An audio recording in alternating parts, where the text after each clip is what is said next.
commercial vehicle here. Rules are rules. That's what HOA President Karen screamed at. Ambulance screeched into my driveway.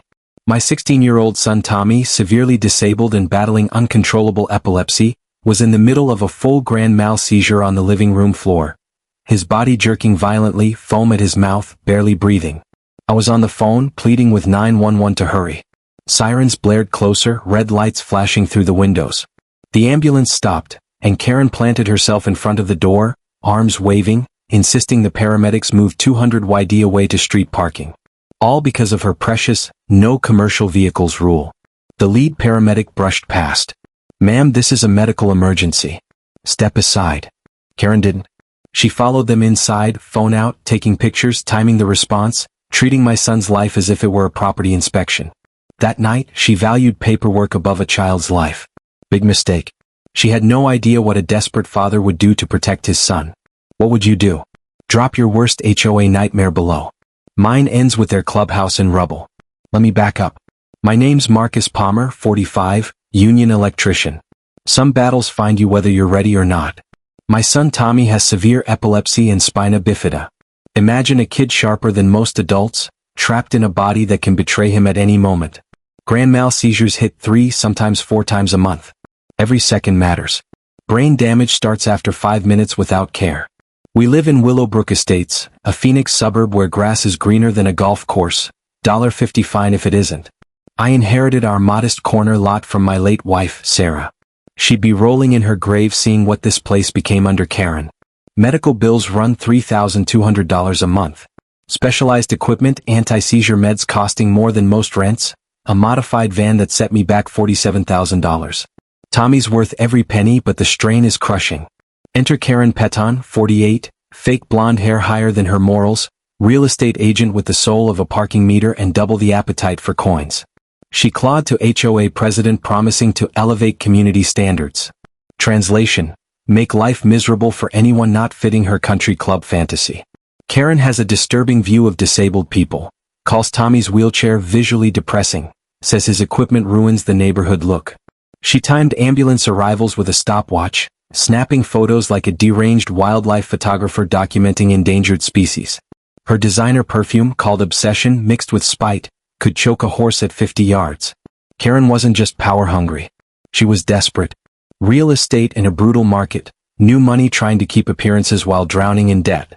Her real motive became clear when I saw a confidential listing. My corner lot marked as a $340,000 development opportunity for luxury townhomes. She was literally calculating my son's suffering in commission dollars. Our community became a battlefield. In Karen's corner, social climbers, families worshipping property values like a religion. They'd not belong to anything, she said, terrified of becoming her next target. Supporting us were the real neighbors. Rosa Martinez, a nurse who understood medical necessity, and Mr. Patterson, a Korean War vet who recognized tyranny. Most stayed neutral, heads down, hoping Karen's attention would skip them. The breaking point came at last month's emergency community standards meeting. Karen stood at a mahogany podium imported from a foreclosed law office, announcing medical vehicle restrictions like a death sentence. Effective immediately, she declared, acrylic nails drumming the microphone. Ambulances are commercial vehicles. They cause traffic disruption, property damage, and aesthetic issues affecting our community image. The room reeked of stale coffee and fear. I stood, Tommy in his wheelchair. What about medical emergencies? Her smile could freeze the Sahara. Mr. Palmer, medical emergencies don't exempt you from standards. Perhaps you should consider alternative living arrangements for your special needs. The room went dead silent. Even the humming fluorescent lights seemed to hold their breath. She was seriously telling me to let my son die for property values? That's when I realized this wasn't about rules. Karen Peton had declared war on my son's right to exist in her perfect little kingdom. She had no idea she'd picked the wrong father. 3 days later, she made it official. Certified letter demanding a formal accommodation request under the Fair Housing Act for Tommy's medical needs. The community center smelled like industrial cleaner and Karen's ambition as she explained the process. Fluorescent lights buzzed like angry wasps as she arranged papers like a general planning an invasion. Her supporters filled the room. I sat with Tommy and Rosa feeling like defendants in a rigged trial. Federal law requires consideration of reasonable accommodation requests for disabled residents. Karen announced with the enthusiasm of someone describing a root canal. I had to submit extensive documentation. $800 in urologist reports proving Tommy required immediate medical access, architectural drawings justifying driveway access, a 47-page application that felt like weaponized bureaucracy. Dr. Sarah Kim's letter made it clear. Delay could cause permanent neurological damage or death. Parking 150 yards away could literally mean the difference between life and disability. Karen treated it like a zoning variance for a pool. I hand-delivered the request to her office, witness signatures from Rosa included.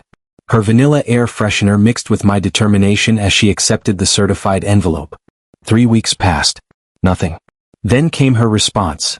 A form letter requesting more clarification and scheduling a community impact hearing 6 weeks out. She was weaponizing federal law, using delays as a strategy, each day ticking like a countdown clock while my son's life hung in the balance. This could have cost Tommy his life the next time an emergency struck. But that's when Karen made her first critical mistake.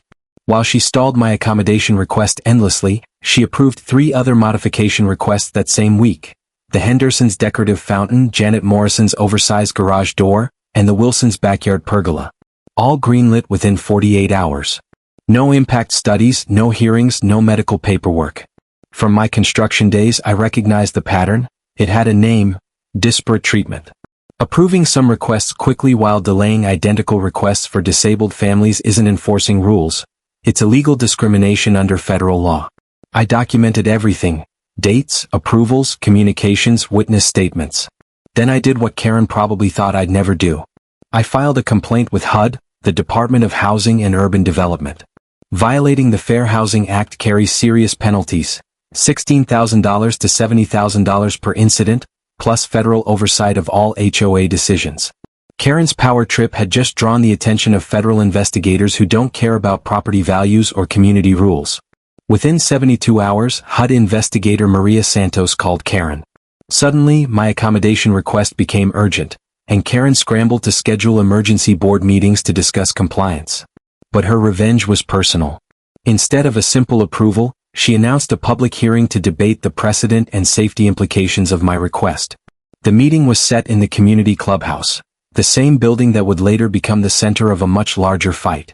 That night, after filing my HUD complaint, a $200 violation notice appeared in our mailbox for excessive sprinkler runoff creating a sidewalk hazard. I checked our system. It watered the lawn nowhere near the sidewalk.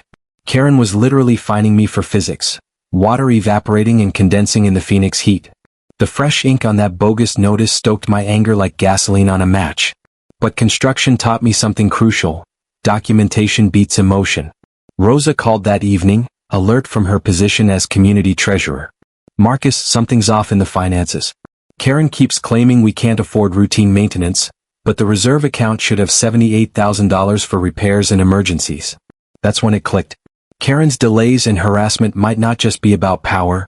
They could be hiding financial problems that would surface if homeowners demanded transparency. The HUD investigation changed everything, but not in the way I expected. Federal pressure forced Karen to approve my request within 2 weeks. Tommy's ambulance could legally park in our driveway during emergencies. But winning that fight escalated the war. Karen couldn't block the ambulance, so she got creative. Every paramedic visit was followed by a new violation notice: tire marks on concrete, noise after 10 p.m., improper medical waste disposal, like leaving a single gauze wrapper counted as illegal dumping. Fines ranged $150 to $300 each. Her goal was to bleed us financially, one false citation at a time. Yet federal oversight gave me leverage. Every HOA action had to be justified to HUD. Karen's harassment was creating a paper trail that would destroy her. The community split. Rosa Martinez held covert support meetings in her living room, tamales in the air, anger in every word. 23 households quietly backed us, signing witness statements about Karen's discrimination. Mr. Patterson, our Korean War veteran neighbor, signed too, saying, "Some people mistake a clipboard for a crown." Karen's supporters rallied online. The Hendersons warned about precedent-setting accommodations harming property values. The Wilsons posted real estate articles on community decline from medical activity. Janet Morrison wrote, "Special needs don't justify special rules that burden everyone else." Then came the public board meeting. Karen aimed to humiliate us into withdrawal. She packed the clubhouse and hired a consultant with a $2,000 suit and charts claiming emergency vehicles could drop property values 8 to 12%. Precedent-setting accommodations threaten community character, Karen announced, oblivious to real hardship. Tommy sat beside me, gripping his wheelchair until his knuckles turned white. He knew exactly what was happening. They were debating whether his life mattered less than their property values. Thanks to HUD, I had legal protection. Karen couldn't reverse the approval without risking massive sanctions. That's when she changed tactics, and Rosa's financial suspicions became the key. She formally requested the annual financial review that fall. Arizona law requires full transparency within 30 days. Karen panicked. Documents are being audited. Results will come after the review. Rosa, a former bank auditor, knew it was a stall. The HOA barely handled basic lawn care. What complex investments? That night, Rosa called with devastating news. Marcus, cross-checking maintenance bills against the reserve fund shows we should have $78,000, but Karen keeps claiming we're broke. Pieces started falling into place, painting a picture more dangerous than I'd imagined. Karen's real estate maneuvering, harassment, and stalling weren't random. They were deliberate, calculated, and about to unravel under the weight of federal oversight. Her constant struggles, her desperate attempts to grab my corner lot, her evasive answers about the community finances, and her increasingly erratic reactions whenever anyone asked about money, everything pointed to something serious. The next morning, our suspicions were confirmed. An anonymous letter appeared in Rosa's mailbox. Inside were photocopies of financial records showing massive transfers from the HOA Reserve Fund to Peton Property Solutions LLC. Karen had been embezzling community funds to prop up her failing real estate ventures. Every single homeowner in Willowbrook Estates had been unknowingly paying for her personal financial disaster. The same woman who tried to ruin my family over an ambulance parking issue had been stealing from the entire neighborhood for over 18 months. The documents Rosa received were damning, but we needed official proof before making any accusations. Arizona law allows homeowners to request independent audits if they suspect financial misconduct. Rosa filed the formal audit request with the Arizona Department of Real Estate in November. The upfront cost was $3,500, reimbursable if fraud was found. I scraped together the money from our emergency savings. Karen's reaction to the audit request was immediate and revealing. At December's board meeting, she declared, "This frivolous audit will cost thousands in legal fees to fight false allegations." But her words betrayed her. Honest finances don't need expensive lawyers or long explanations. A clean audit takes 2 weeks and only costs the auditor's fee. Karen's panic said everything. The auditor, Janet Kim from Phoenix Financial Reviews, started in January. Within 10 days, she found discrepancies that made my electrician's brain click immediately. The pattern screamed hiding missing money. Janet called me on a Thursday morning. "Mr. Palmer, I need to discuss serious irregularities. Can we meet privately?" At a nearby coffee shop, espresso in the air and anxiety in my chest, Janet spread bank statements and transfer records across the table. "Your HOA's reserve fund shows concerning patterns," she said quietly. "Large withdrawals disguised as emergency maintenance expenses, poor documentation, and suspicious vendor relationships." The numbers were shocking. Between June 2022 and January 2024, $67,000 had moved from our reserve fund to various contractors. But none were on board meeting minutes, none had verifiable licenses, and several shared addresses with Karen's real estate company. "This is systematic embezzlement," Janet said, her professionalism barely masking disgust. Community funds were going to shell companies controlled by the HOA president. My hands shook. Karen hadn't just opposed Tommy's medical accommodation. She'd been stealing from every family to fund her failing real estate business. The timeline matched perfectly. Karen's opposition to our accommodation requests began in June 2022, the exact month suspicious transfers started. She wasn't defending community standards. She was hiding her criminal activity. But the audit revealed something worse. Karen's theft caused a real maintenance crisis. Our reserve fund, which should have held $78,000, now had only $11,000. The clubhouse, built in 1987, needed major repairs. Roof replacement, electrical upgrades, foundation work. The deferred maintenance bill neared $85,000. The money Karen stole for personal gain.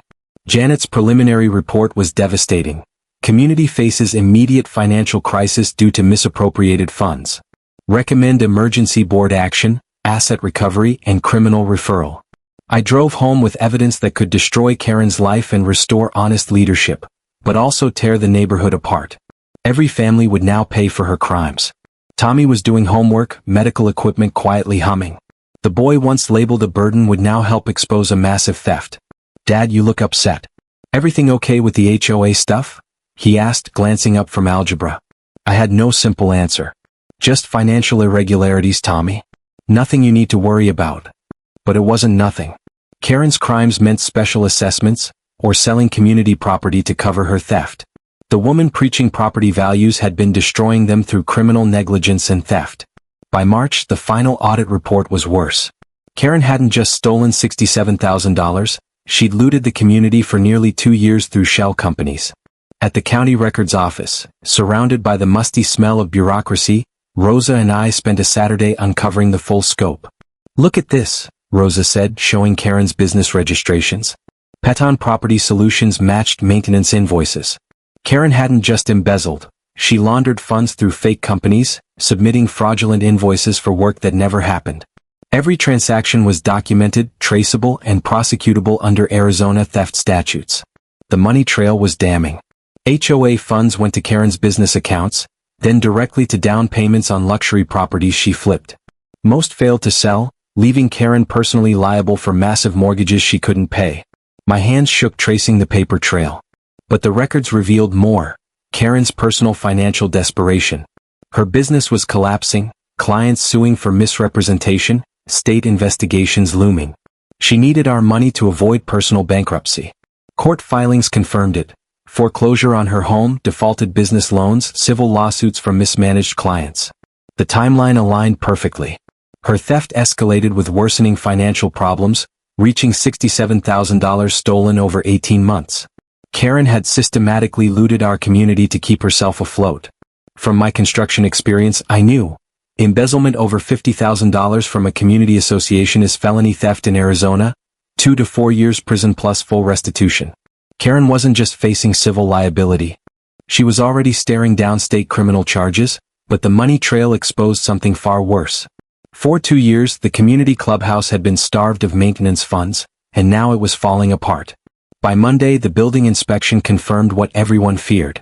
Inspector Mike Rodriguez documented 23 serious violations that demanded immediate action. Structural damage, electrical dangers, plumbing failures, fire code breaches. His conclusion was blunt. This building is unsafe for public occupancy. Immediate closure recommended until major repairs are completed, estimated at $89,000. Our reserve fund was empty because Karen had taken the money. And Arizona building codes do not bend for anyone. Property owners are given 90 days to fix hazardous structures or the city steps in. If repairs are not completed, municipal authorities can force demolition and bill the owners. If we failed, Phoenix would tear the building down and send us the invoice. That night, alone in my garage digging through demolition law, I found the detail that flipped everything. Arizona property code allows owners to demolish unsafe structures on their own land if they follow safety rules and secure permits. One sentence jumped off the page. Property owners may execute emergency demolition of hazardous structures to protect community welfare. That meant I could legally tear down Karen's throne myself. Thursday sealed her future. Detective Sarah Williams from the Maricopa County Attorney's Office called with the update. Karen would be charged with felony theft, fraudulent schemes, and computer fraud. Mr. Palmer, we have sufficient evidence to prosecute, she said. Mrs. Peton is facing 35 years in state prison, plus full restitution to the community.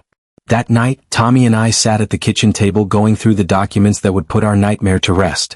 The same table where we once worried about medical bills and HOA threats was now covered in proof that our HOA president was a criminal. Dad, Tommy said quietly, looking up from his homework, she went after us because she was already falling apart. His clarity stunned me. This was never about rules or standards. Karen was a criminal lashing out, trying to hide her crimes while stealing to cover her failures. Rosa called later with the final piece. Marcus, I found something critical. If the HOA can't afford professional demolition, homeowners can petition to demolish the building themselves. Karen's theft had opened the door for me to personally destroy the symbol she ruled from. The next phase had to be exact. Timing, control, visibility. This was not just demolition. It was her public collapse carried out legally and in the open. Rosa's living room became mission control. Permits, equipment manuals, and signed petitions covered the coffee table. The smell of fresh tamales filled the air, mixing with the tension of what was coming. First step, Rosa said, laying out the inspection reports. City approval for owner-operated demolition. I had already called my union contact, Mike Rodriguez, the same inspector who condemned the building. He walked us through the process. Arizona law allows emergency demolition when funds aren't available, he said. You'll need permits, safety training, equipment, and insurance. But it's legal. Hearing that felt like justice finally speaking out loud. Phase 2 meant learning the machines.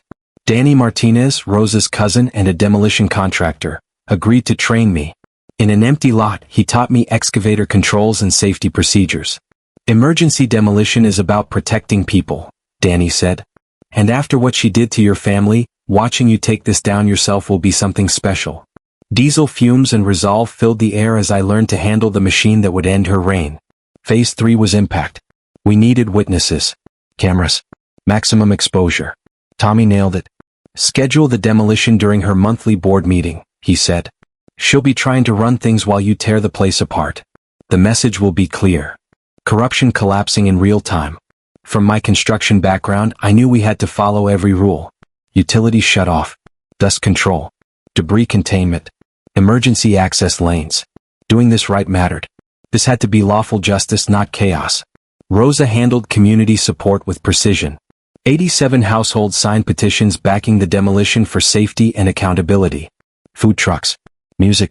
Kids' activities, she said. Make it a community stand against corruption. Mr. Patterson coordinated with emergency services.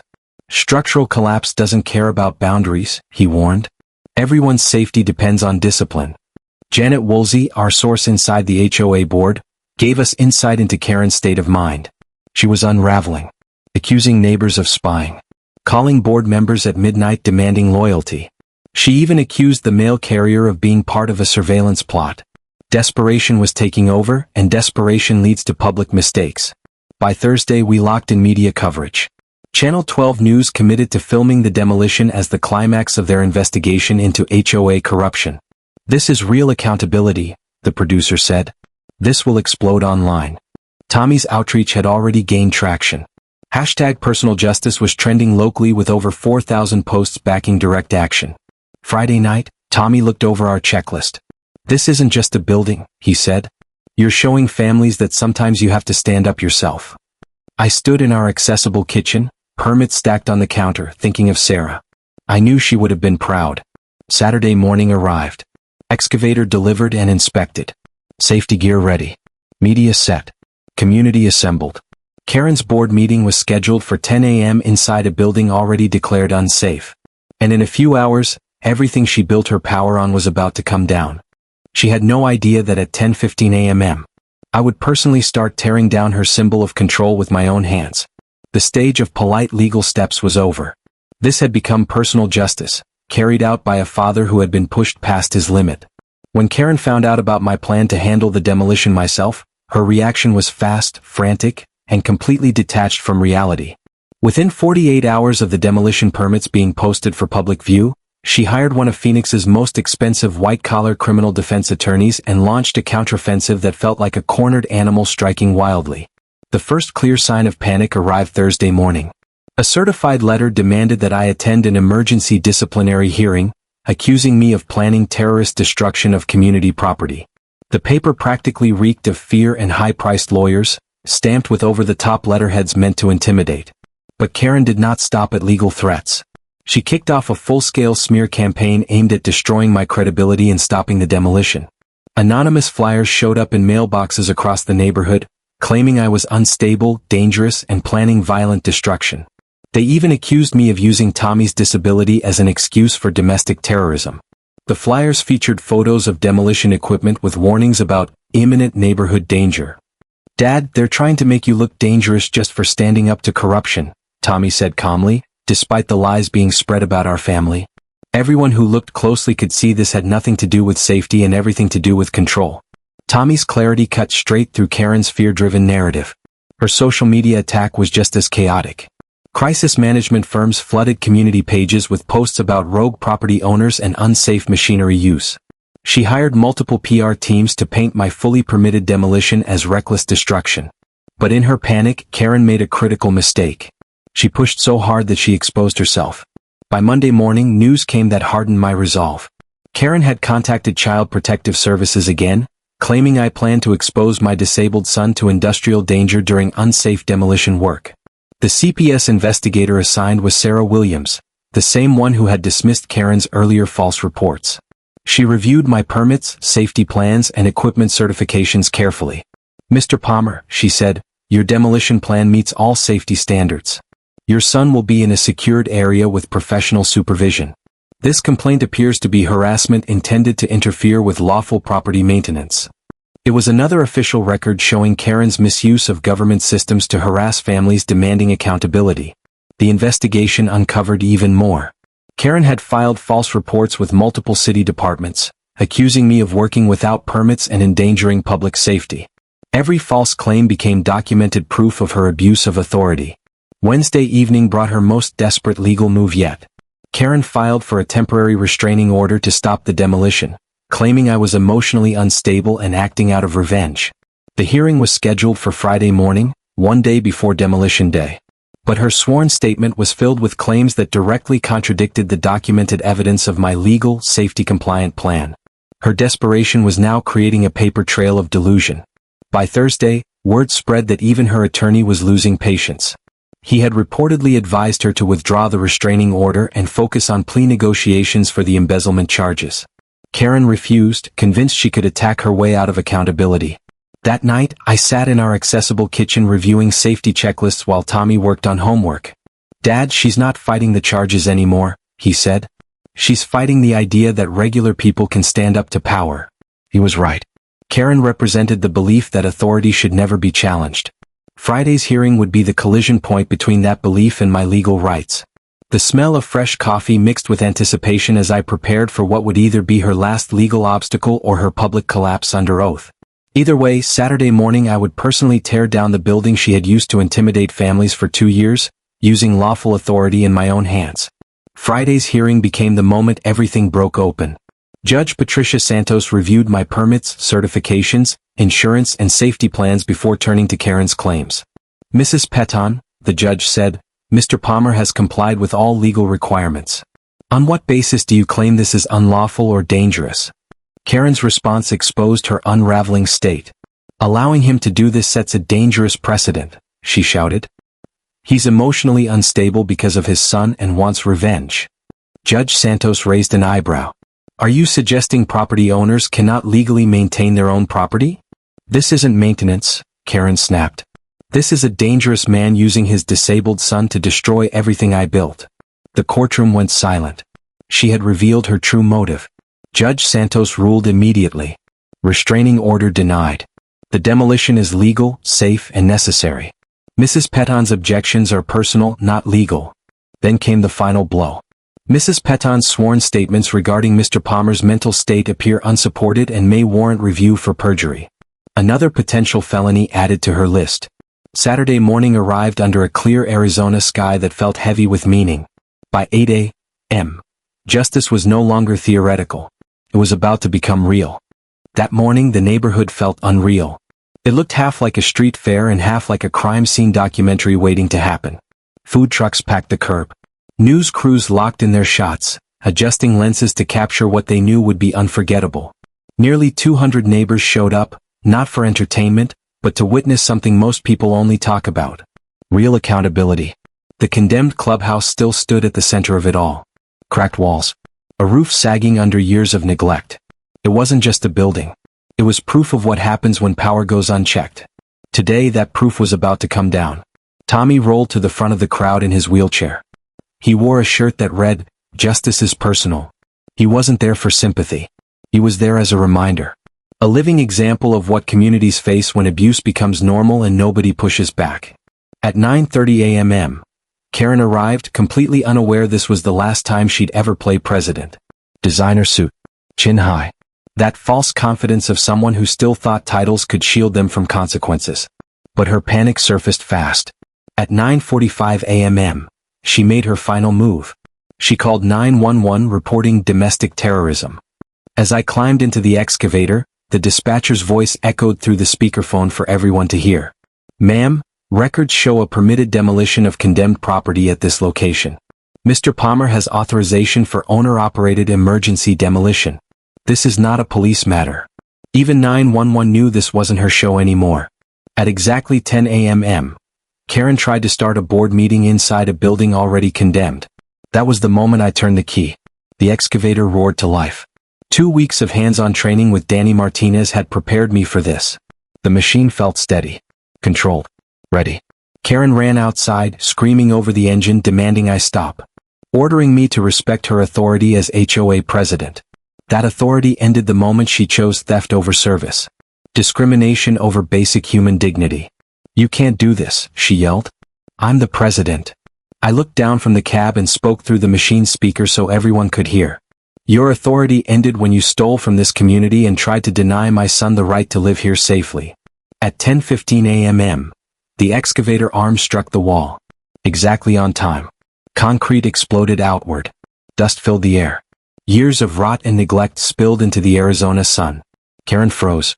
She watched as her kingdom collapsed piece by piece, wall by wall. Not out of anger, out of accountability. The crowd erupted with every swing. Not cheering destruction but the end of it. A father dismantling the symbol of abuse that threatened his disabled son and robbed an entire neighborhood. Within 2 hours the clubhouse was nothing but rubble. No speeches. No dilas. Just direct action backed by the law. Saturday morning felt like Christmas, the 4th of July, and justice all at once. By 9 a.m., Willowbrook Estates had already transformed. Food trucks jockeyed for space. Cameras rolled nonstop. The condemned clubhouse stood one last time, exposed for what it was. A monument to corruption.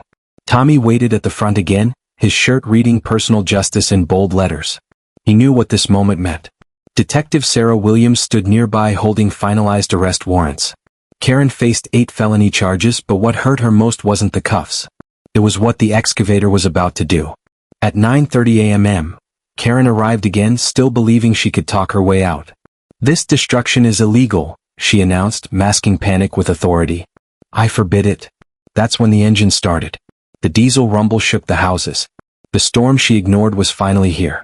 Marcus, stop, she screamed. This is criminal. I answered through the speaker. You stole $67,000. You tried to ban my son's ambulance. You targeted disabled families. Your authority ended when you chose crime. Detective Williams stepped forward. Mrs. Peton, you are under arrest. Karen lashed out one last time, claiming she was the victim. That this was about special treatment. Then Tommy rolled forward. Cameras zoomed in. You stole money meant to keep people safe, he said calmly. You tried to stop ambulances that saved my life. You're not the victim. Silence swept the crowd. I looked at Karen one last time.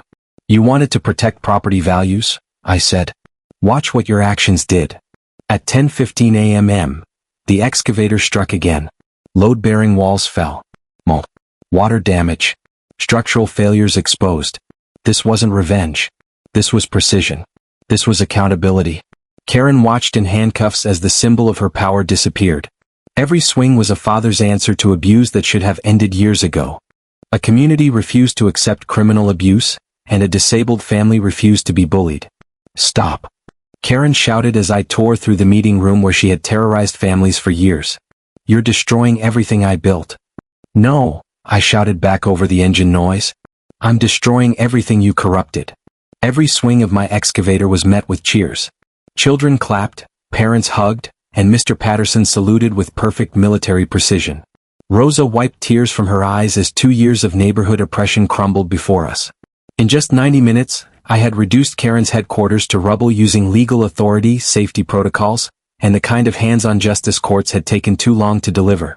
As concrete dust settled, Tommy spoke to media microphones, his voice steady, full of the strength he had found watching his father take action. This isn't just about tearing down a building, he said, his words spreading across news networks nationwide. It's about communities refusing abuse and taking responsibility for justice. Applause continued as every piece of debris was cleared, leaving space to build something honest. 18 months later, the rebuilt Willowbrook Community Center shone in the sun, a monument to personal justice and community effort. Fresh paint mixed with the scent of blooming desert flowers from our new sensory garden, where children of all abilities played together on equipment I personally helped install.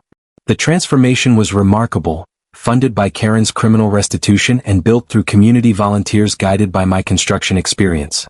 Where her corrupt clubhouse once stood, a fully accessible, revolutionary community center now stood, proving direct action could create lasting change.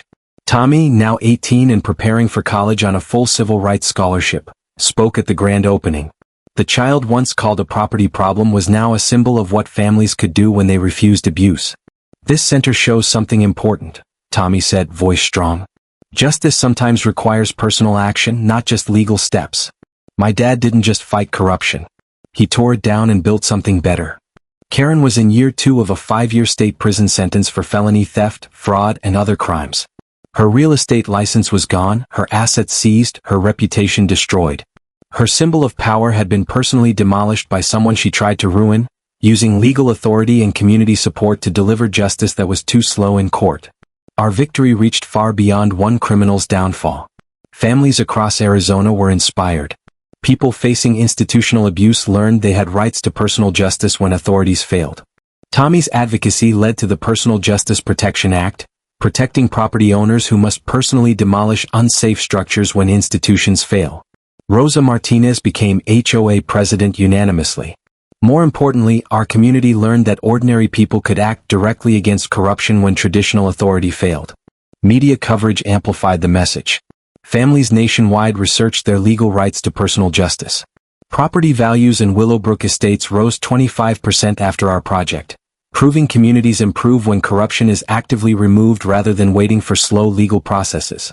The Rebuilt Center hosted monthly workshops where I taught families about demolition rights, equipment operation, and safety protocols for direct justice projects. Ambulances still visited our house for Tommy's medical needs, but neighbors now supported us, knowing family needs came first and sometimes parents had to take action. 1 year after the demolition, Channel 12 News returned. The neighborhood was transformed, not just by buildings but by the knowledge that ordinary people could deliver justice when institutions failed. The demolition wasn't about destroying a building, I told the reporter. It was about proving fathers will tear down any symbol of power threatening their children. Tommy added, confident from years of advocacy, Mom always said justice isn't something you wait for. You personally create it.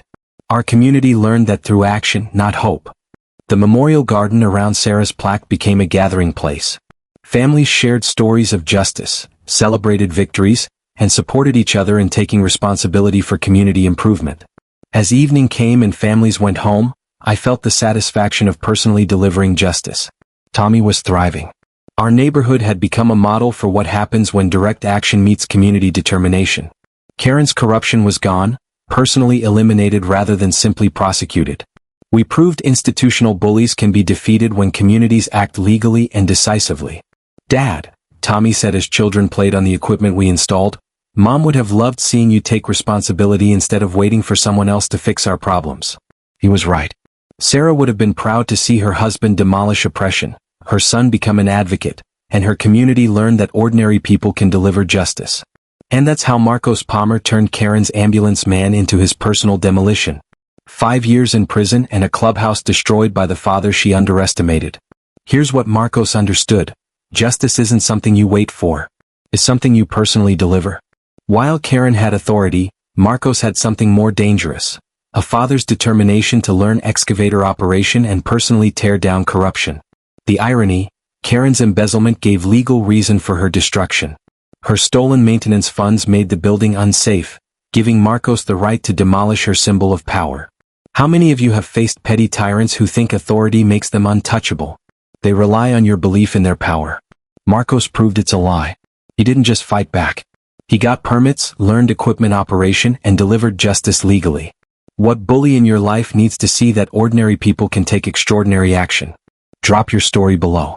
Subscribe if this inspires you to research your rights to personal justice. Next week, how a grandmother used a rented backhoe to dismantle predatory towing.